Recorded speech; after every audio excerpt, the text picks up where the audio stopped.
इधर आओ, मेरे से बात करो, मुझे अपनी समस्या समझाओ। आओ, आ जाओ आ जाओ आ जाओ।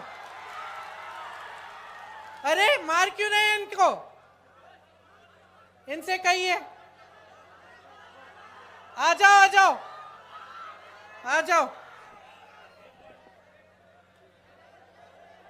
मैं बुला रही हूं, आने दीजिए, आने दीजिए इन्हें। आ जाओ बेटा।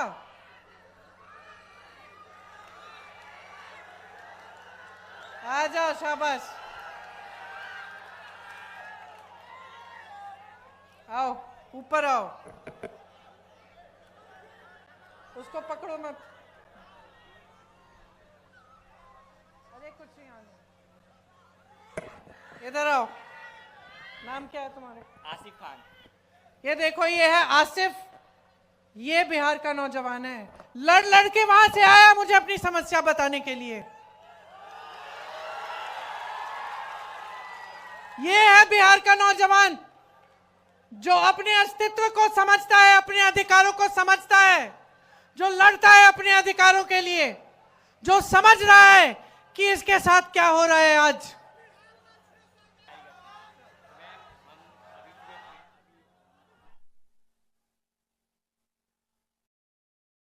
सुनिए, ये क्या बता रहे हैं मुझे कि इनके भाई ने नीट का एग्जाम दिया और उनके जैसे जो अभी एसएससी का एग्जाम, एसएससी का एग्जाम हुआ, उन्होंने, काफी नौजवानों ने वो एग्जाम दिया और ये मुझे बता रहे हैं कि जिस तरह से रिजल्ट आ रहे हैं उससे दिख रहा है कि फिर से पेपर लीक हुआ है। कह रहे हैं कि जब प्रदर्शन करने गए, अपने अधिकार मांगने गए, तो इनको पुलिस ने पीटा, कि प्रशासन ने दबाने की कोशिश की। जैसे यहां पे जब अपनी बात करने लगे तो आपने इनको रोका। पुलिस वाले मेरे साथी हैं। आपकी गलती नहीं है, आपकी गलती नहीं है, आप अपनी ड्यूटी कर रहे हैं। आपको बताया गया है कि आपकी ड्यूटी जनता की आवाज को दबाना है, ये बताया गया है। क्योंकि आपकी सरकार है, वो ऐसी सरकार है जो जनता की आवाज सुनना नहीं चाहती है।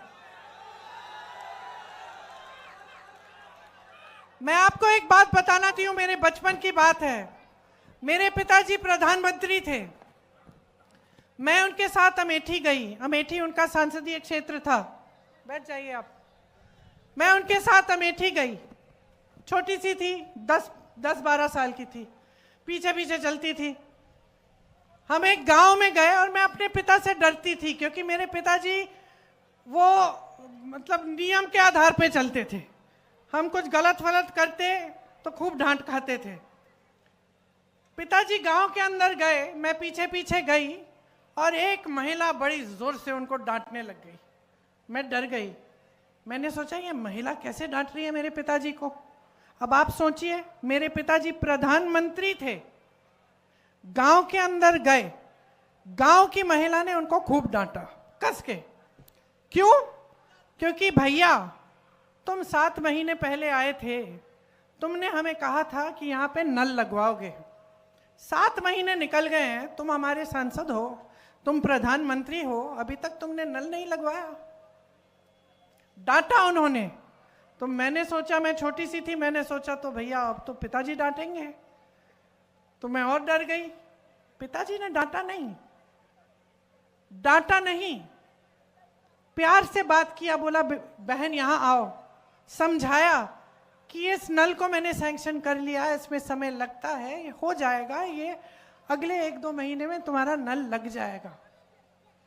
जब हम गाड़ी में बैठे, मैंने पिताजी से पूछा कि पिताजी तुम्हें इस गांव की महिला ने बहुत डांटा, आपको गुस्सा नहीं लगा, गुस्सा नहीं चढ़ा?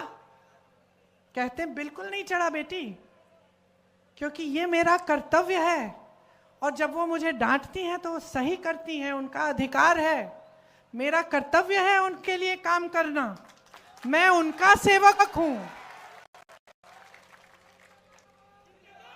तो अगर सरकार, देखिए मैं अपने पिता की प्रशंसा नहीं करने के लिए यहां खड़ी हूं, मैं आपको एक बात बता रही हूं, साधारण बात, कि उस समय बड़े से बड़े नेताओं की क्या मानसिकता होती थी।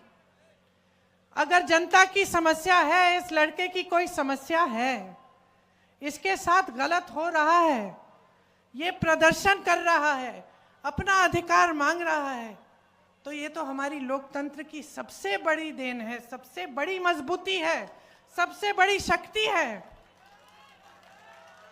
नेता को इसके सामने झुकना चाहिए, नेता को कहना चाहिए कि हाँ, हम तुम्हारी समस्या को का समाधान करने की कोशिश करेंगे। और जब नेता ऐसा होगा, जब सरकार ऐसी होगी, तब पुलिस भी ऐसी होगी।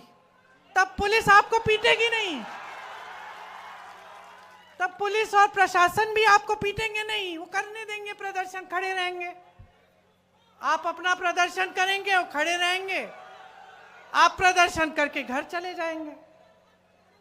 तो इनकी गलती नहीं है, ये भी अपनी ड्यूटी कर रहे हैं, क्योंकि इनकी सरकार इनको कह रही है कि जाओ दबाओ इस प्रदर्शन को।